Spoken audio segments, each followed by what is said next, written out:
Hello, Grapperinos, and welcome to another exciting episode of Probably Next Week on Raw. I'm Bryon, and I'm once again joined by brand new Danhausen fan, Mike. Say hi, Mike. Yes, hello, Bryhausen. How was your day, Hausen? It was good, Hausen. How about you? How's I am. I'm very. The only reason I'm a fan of Danhausen is because he cost Dom the title. As soon as he did the "you are cursed," I was like, "Boom, bro, it's over. He's cooked. It's done." I knew it as soon as he did it. I knew as soon as he cursed him, he was done. He was gone. Yep. So, I'm yeah, I'm excited to see what he can do. He definitely has Yeah. a more like I like him more than I do R-Truth as a comedy wrestler because of the fact that he's more like chaotic neutral. Whereas R-Truth just kind of plays off his stupidity. Like Danhausen sort of just is like this chaos agent who just comes in and fucks everything up. That is what I like. So Yeah. I like it. I like it. Yeah. Yeah, I definitely agree. And there's He has the highest selling merch of the past week. Oh yeah, that's right. Yeah, he's been selling a lot of merch. That's right. Merchhausen.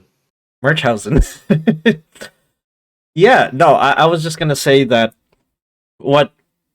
another good thing about Danhausen is that, the whole curse thing kind of adds a layer of complexity because you know how the Wyatt Six kind of debuted and they're like, they're gonna change all the storylines are going to revolve around the Wyatt Six and look where we're at with the Wyatt Six. But I think Danhausen is kind of in the same deal. He can kind of influence the direction of certain storylines with the fact that he has the ability to curse people. Or put curses on people, I should say. Not curse people, but besides the point, I think Danhausen, it's going to be interesting to see where they go from here. I don't know who he will curse next, but yeah, it's definitely a great start for Danhausen in the WWE, that's for sure.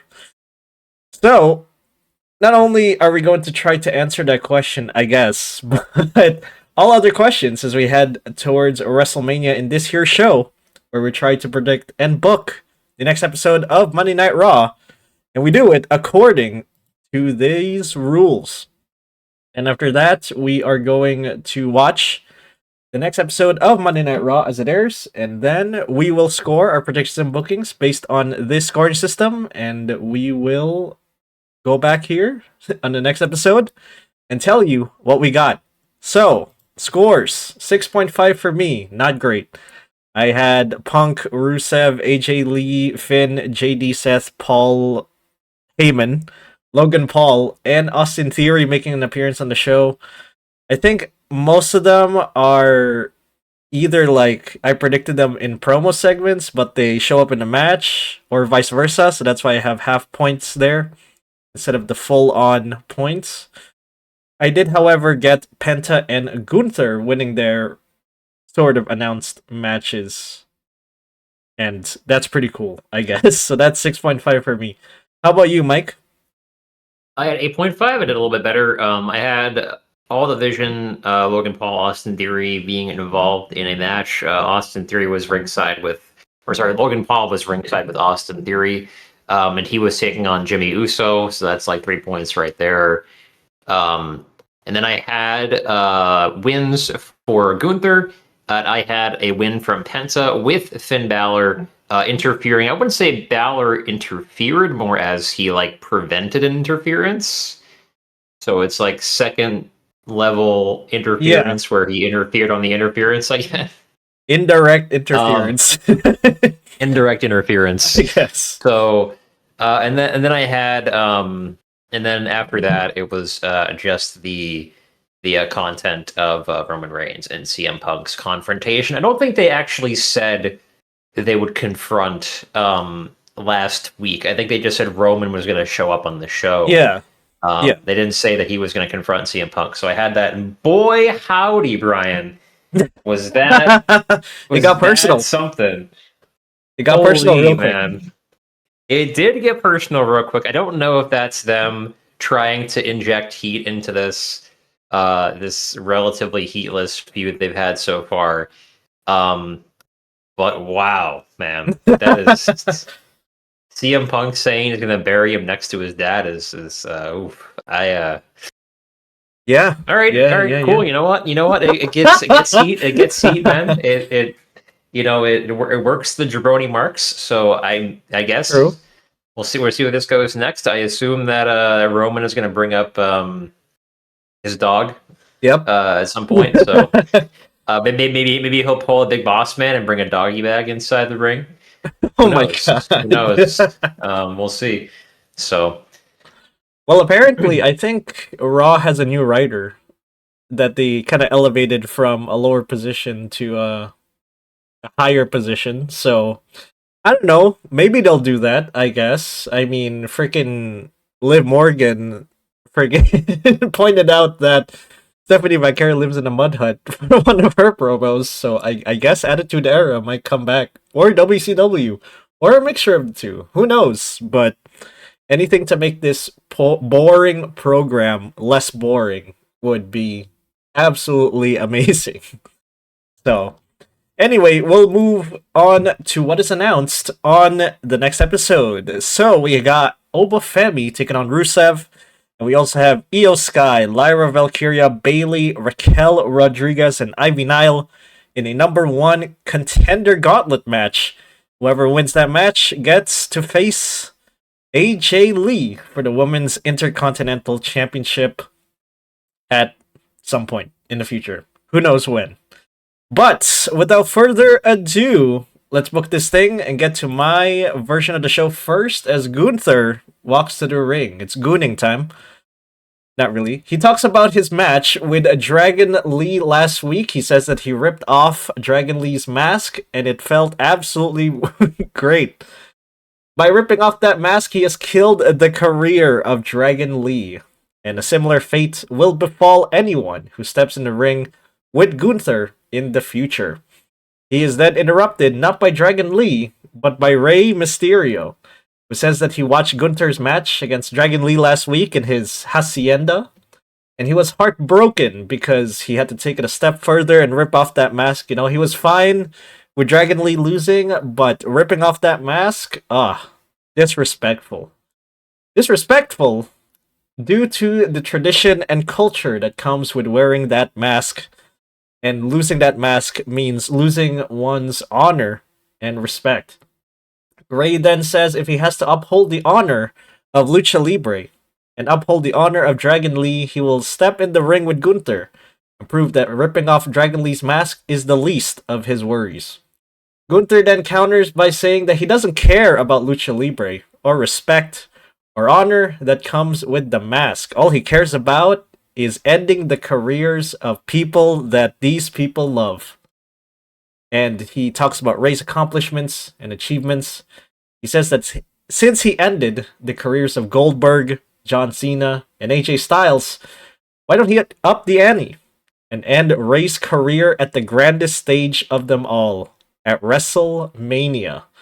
He challenges Rey Mysterio to a match at WrestleMania, obviously with Rey's career on the line, and Rey accepts. As a result, Gunther pushes him off the ring, laughs, tries to leave, but Rey attacks him from the back. We have security separating both of them as OG El Grande Americano's music hits. So, I think this will lead to a Gunther versus Rey Mysterio match at WrestleMania, with Rey's career on the line, and I think Gunther is going to pull it off. He is going to win, and he will get more heat for retiring Rey Mysterio at the grandest stage of them all, and he will move on to maybe a title picture, maybe back to the Intercontinental Championship, maybe even CM Punk facing him, or Roman Reigns, whoever wins that match at Mania. And yeah, that's it. He will be like Thanos. He'll wrap up one more wrestler's career before moving on to getting the crown. Speaking of Lucha Libre, we got OG El Grande Americano taking on Bravo Americano. This happens last week, OG El Grande Americano won against Rayo Americano last week, and this is the follow-up. Because of 50-50 booking, I will have Bravo Americano win with a distraction from El Grande Americano and Rayo Americano. After the match, we will have Los Americanos beat up the OG El Grande Americano, and I think this will probably be kind of leading up to their eventual Mania match, although I'm not sure who would be hyped for this. Maybe me, but I don't know. I just am not excited for an El Grande Americano versus OG El Grande Americano match. It could be a mask versus mask match, you know? Whoever wins gets to take the other's mask off. I suppose you could do it that way, but I'm not sure who would be excited about a feud between El Grande Americano and his clone. So, whatever. Moving on, Obafemi takes on Rusev. We'll have Obafemi winning by pinfall. I'm just copying and pasting from last week because I predicted this match last week, and now we have it this week. Truly, the Mike syndrome has now transferred over to me. After the match, Obafemi beats up Rusev some more, but Sheamus comes in to defend Rusev's honor.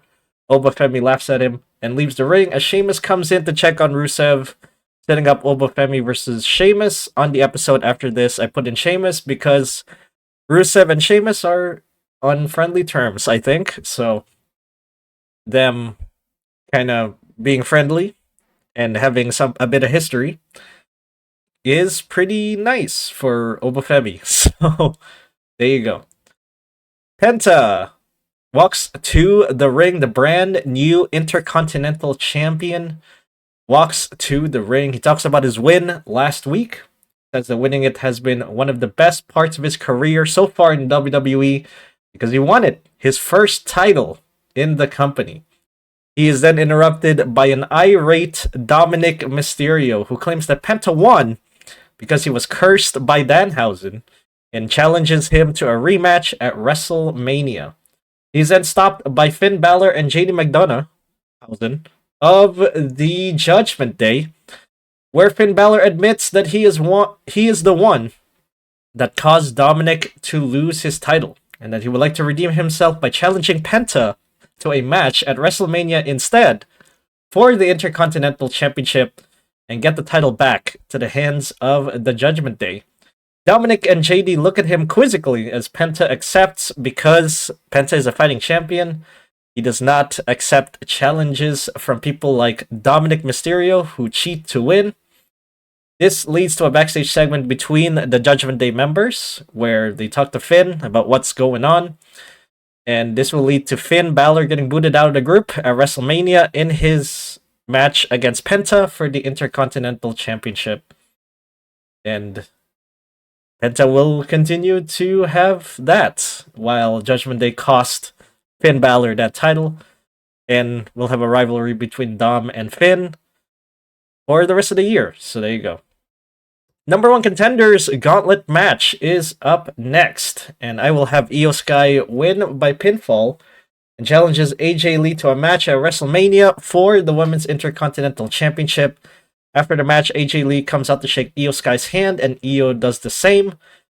This may be leading towards an Io Sky heel turn at Mania, where she loses her match, and I rate that Rhea Ripley is about to get her title from Jade Cargill. She causes Rhea to lose her match against Jade Cargill, and that leads to a sort of, I guess, rivalry between them and splitting up of the group. And again, this is all dependent on Bianca Belair's condition. If Bianca Belair does, appear at WrestleMania, then I think Jade Cargill is going to lose it either way, I think. But Io Sky would not factor into the finish. I think Bianca Belair would be factored into the finish. But again, it all depends on Bianca Belair's condition. But I don't think that Bianca will be there. So I think they'd rather go towards an Io and Rhea breakup. So, there you go. CM Punk walks through the ring after that. He talks about what he said last week against Roman Reigns, and he says that while it was personal, he means every word of it. He says he will defend the title at WrestleMania successfully, and at the end of the day, the only thing Roman will do will be to acknowledge him. He is then interrupted, not by Roman Reigns, because I don't think Roman Reigns is listed for this episode. He is then interrupted by The Vision with Paul Heyman. Paul Heyman says Punk's days are numbered, because it doesn't matter if he wins or Roman wins, the title will eventually go back to The Vision, and they will be the force that rules WWE once again, once they have Bronson and Braun on their side. The Vision, however, that is Austin Theory and Logan Paul, are attacked by Jey Uso and LA Knight.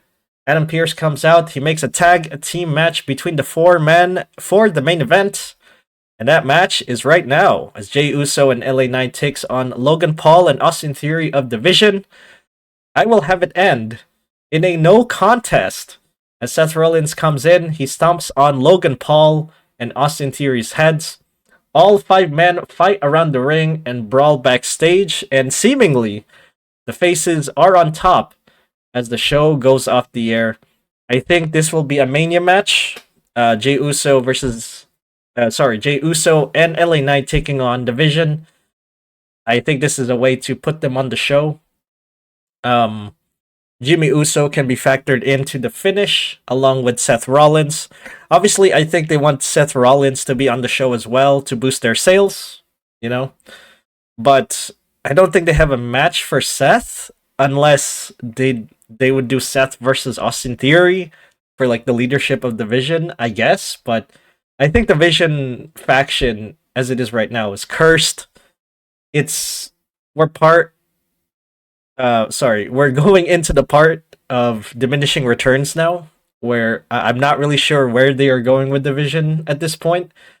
And it sucks because half the group is injured and half the group is directionless. So it's kind of weird to see where they are and kind of missed potential for the group, This group was formed to be sort of the dominating force in WWE, but you're only given one quest, which is to elevate Seth and then elevate Braun, and then nothing else. No side quests, no other titles, just one title. And now they're just not having an impact at all. And it's just tiring at this point. So yeah, so I think this is the match. I think the Vision will get back their groove at Mania, and that sets up the rest of the year where Bronson comes back.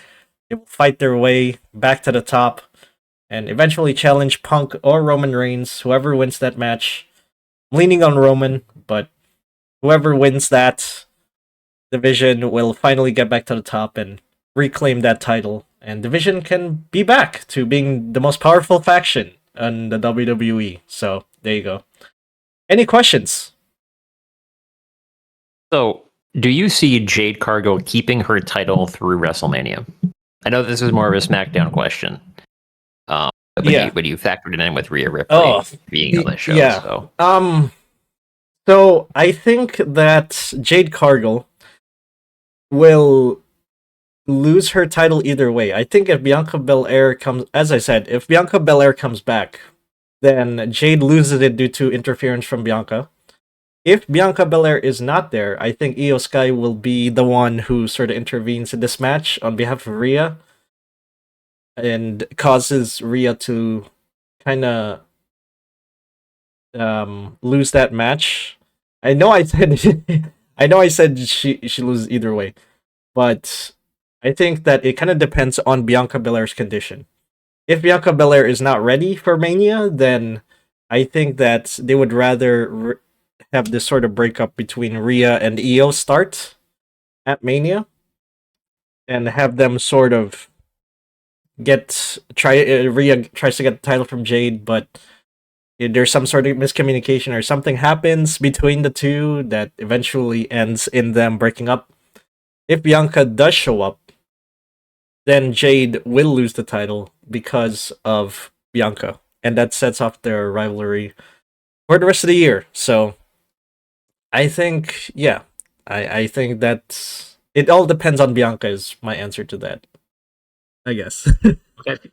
Yeah, I kind of agree. I agree with you with how they've gone with the vision so far, but this is why I said when the vision formed, it was important to give them side quests. It was important to get the other guys titles because now that I mean, obviously you can't predict that half the faction is going to go out with injury for an extended period of time. Um, but if you had them involved in the tag team title scene and like the IC title scene, um, that would have given them stuff to do while the others were away rehabbing injury, right? If you had, Bronson Reed involved in the IC title picture, that would have given Bronson Reed for something to do while Braun Breaker was out with injury. If you had them involved in the tag team title scene, you could have had Logan and Austin Theory, fighting for the tag titles. But now you just kind of have them in this random limbo where they might as well just fall apart at this point. Like, I don't know if you can really salvage it here. Yeah. I think they're just going to bring this out to Mania and then finish it after Mania. So, yeah, I really think they probably should have waited for Seth to get back from injury to have them turn on him. Now that I'm seeing this how it all played out, because it really came down to Seth. I don't know how severe his injury was. I mean, you probably could have had, if it wasn't too severe that he could make, the backstage appearance or something, you could have had him be like a manager of some sort, right? And just kind of be the vocal leader without actually doing any in-ring stuff. Yeah. So again, I mean, that's hindsight is 2020, but I really think that at this point you just need to scrap this whole storyline and go with something different. So yeah, for sure. I mean, they could have had division focus on the tag team division, but the Raw tag team division itself is not good. I mean, there's not a lot of screen time dedicated to the other tag teams on Raw. So what is the point? I mean, even if there is a division for tag teams in Monday Night Raw, what does it matter if that division is not competitive enough for division to enter? So I think it's more problems than just injury or just the booking. Well, it is the booking. It is centered on the booking in general. But I think the fact that them focusing on the women's tag team division also hampers not only the solo women's championships, but also the men's tag team divisions as well. I mean, there's not a lot of things going on in the men's tag team divisions on both shows. So not great at all. But I mean, hopefully it does get better over the course of this year. But it seems to me that they're not prioritizing men's tag team on both shows. And solo women's titles, okay, they're getting there kind of. You have this gauntlet match, but it's definitely going to take a lot more work than just putting in a gauntlet match and having sort of some tag team breakups here and there to make those solo tag team divisions, the solo women's divisions on both shows kind of more competitive. I mean, for God's sakes, on SmackDown you have freaking B-Fab and Michin for your solo women's division stars, which they're not even stars, they're just there. So yeah, sorry to say, but that is the current state right now, and it sucks. Anyway, any other questions before we move on to your card? No, I'm ready for my card. All right, we'll move on to your card then, starting off with we have CM Punk coming out for a promo. He discusses what he said to Roman last week. Said that things might have gotten a little bit heated, but again, it is Roman, and he needs to tell Roman that he is serious about defending his title, and he's not going to just run over CM Punk like he did burying every other talent on his way to the top of the roster. He is interrupted not by Roman Reigns, but by Seth Rollins, who comes out to a pretty big pop because this is his first appearance outside of being a masked man interference. Seth tells CM Punk that he congratulates him on finally winning a title, but he says that he wants his title back and he's going for it after WrestleMania.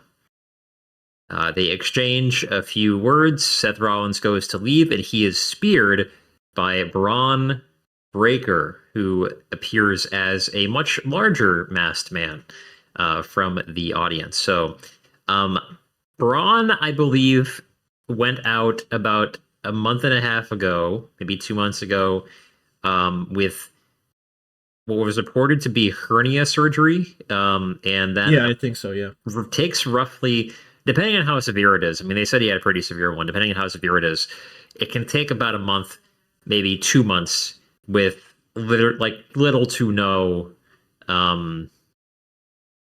fitness training, right? Because it's very painful to do basically anything with a hernia, because it's like you're moving your body and it really just irritates it. So I think he could possibly be back for Mania, and I think they're not going to have him do any in-ring stuff just yet. I think that this one spear is probably enough for him for a little while, just to kind of stoke the flames that are slowly dying of this Vision faction storyline by putting Braun Breaker back in it. Okay. And this is building, I think, to probably Seth Rollins and friends, maybe the Usos, facing off against the Vision at WrestleMania. Okay. Makes sense. Alright. So, do you think that the Vision would eventually sort of get their wins back at Mania, going up against some faces here? I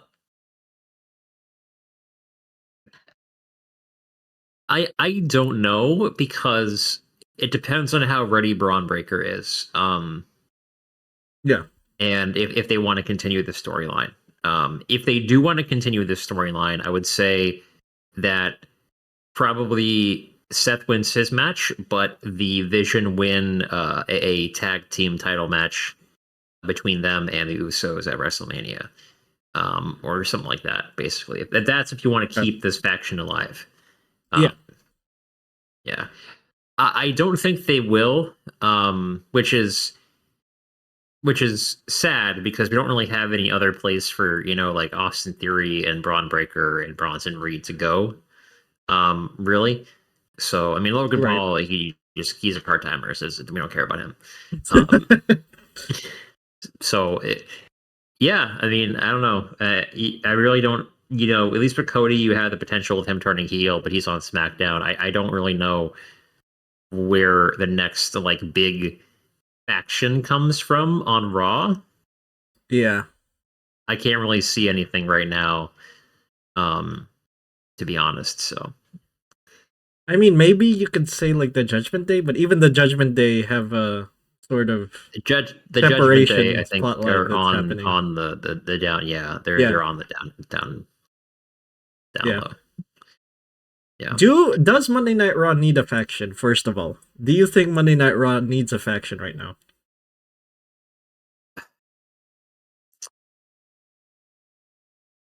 I don't think so. I don't mean it by each show needs a faction. I think what happens is you need you usually need a big heel faction to start spinning some storylines, right?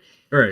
Whether it's a corporation, whether it's the Authority, whether it's the Bloodline, you need a big heel faction with a dominant leader and mid-carders to give people things to do.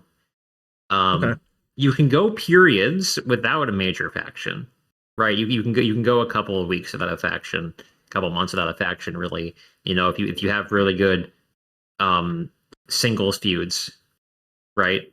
Yeah. But you you really need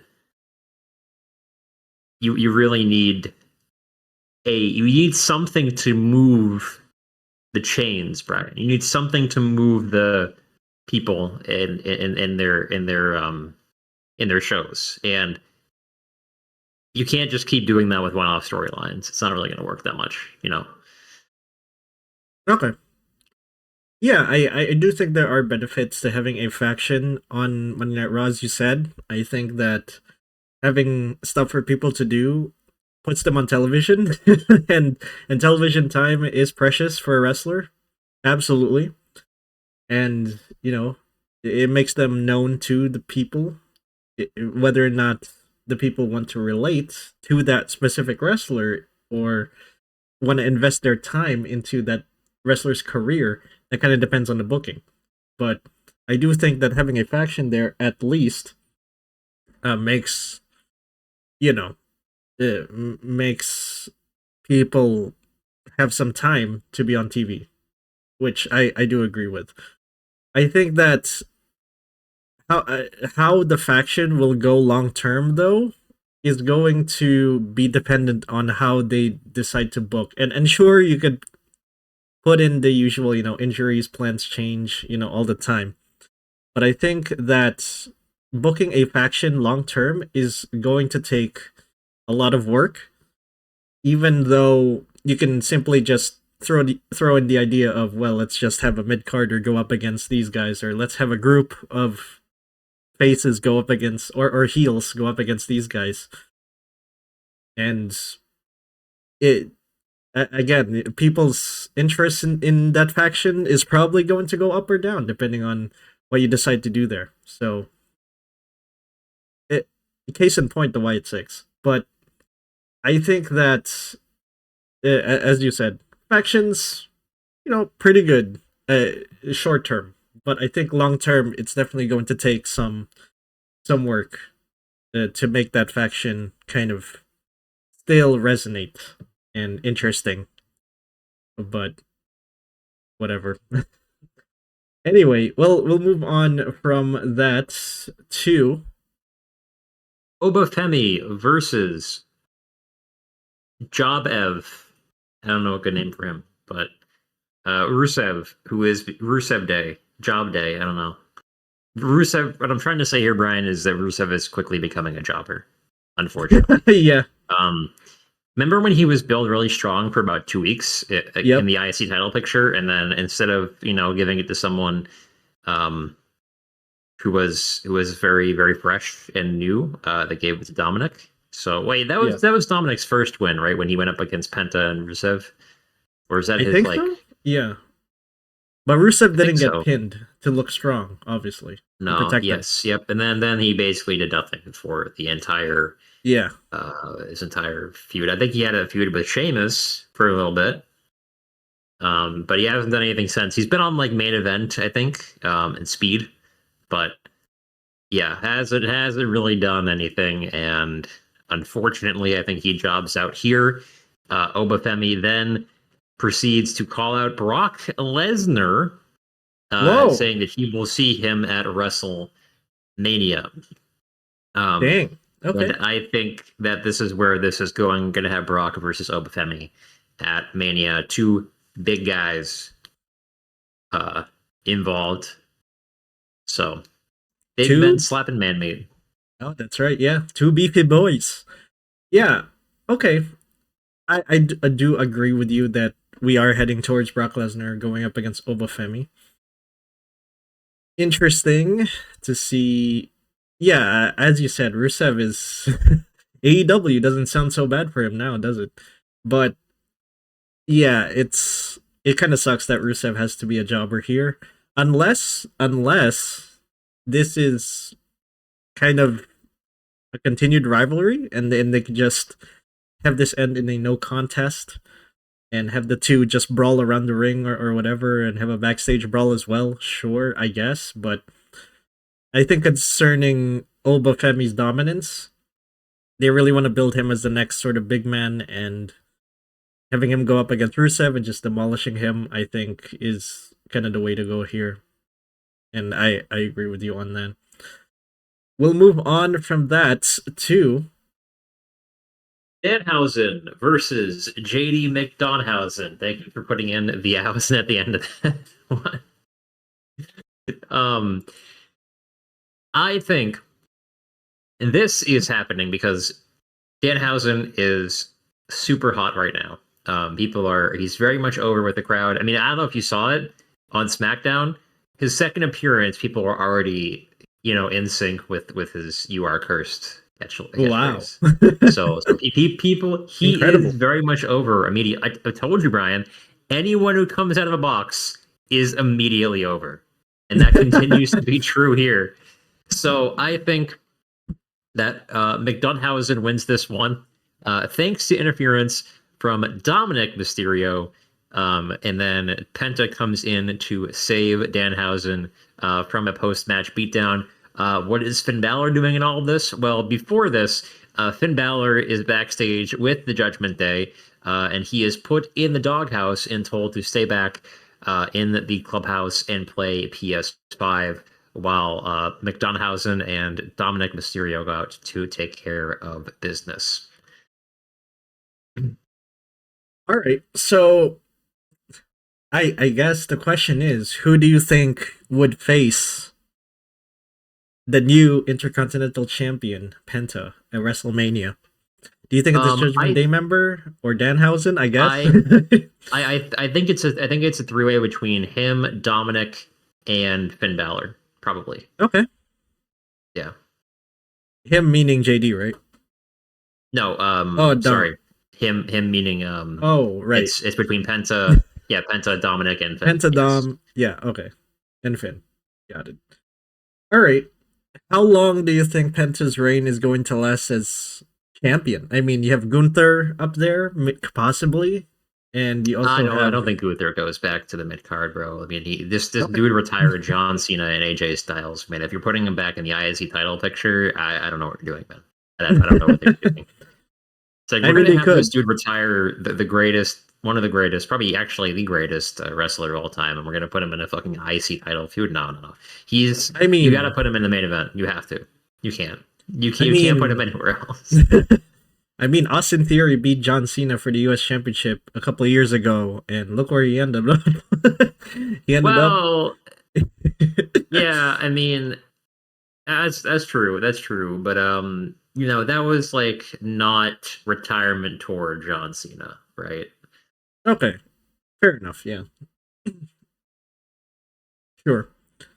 All right, we'll move on from that to a Rhea Ripley promo. She is billed for the show, apparently.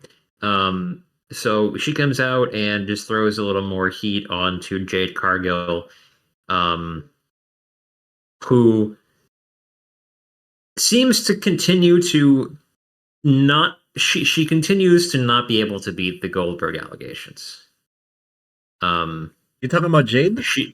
Yes. She really doesn't have any other promo capability other than telling people that she's that bitch and she has muscles. Yeah, like, I mean both if you're are gonna true. Do that, if you're gonna do that, you at least have to be unhinged like Scott Steiner and make it entertaining, which she is unable to do. So I think Rhea is going to be carrying this feud, at least from promo perspective, for a little while. She basically puts over herself and puts down Jade Cargill. And yeah, I think Rhea takes it at WrestleMania. I don't think they let Jade keep it beyond Mania, unfortunately, because she just cannot be a champion right now. Okay. Yeah. Yes, I think so. I think I'll mention this on the SmackDown portion as well, but I think the feud between Jade Cargill and Rhea Ripley is kind of artificial. I really don't think that I buy into the fact that these two. I mean there is that whole real tweet whatever the hell happened between Chelsea and Jade. Sure, whatever, fine. But I don't think that Rhea and Jade kind of don't like each other, I guess. I mean, it's going to take a lot of, again, this is more for SmackDown, but I'm just saying that it takes a lot more effort to get people hyped up about Rhea versus Jade. Because right now, I think it's pretty one sided that probably Rhea Ripley is going to take that title off of Jade. But anyway, um, so I guess the question is, do you expect Bianca Belair to be at WrestleMania?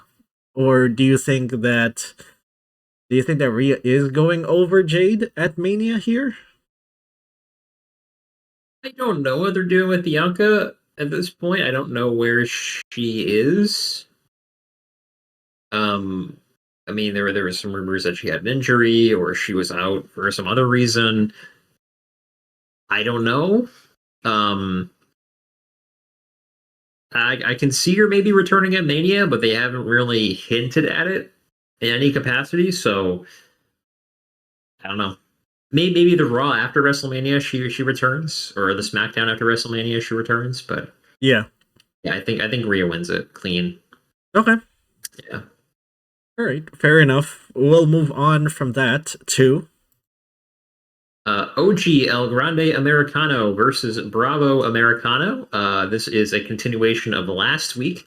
And I'm going to go with 50-50 booking because El Grande Americano comes out and interferes in the match to give Bravo the win. This is continuing a build to WrestleMania where it'll be the original El Grande Americano versus the current El Grande Americano for the mask versus mask match.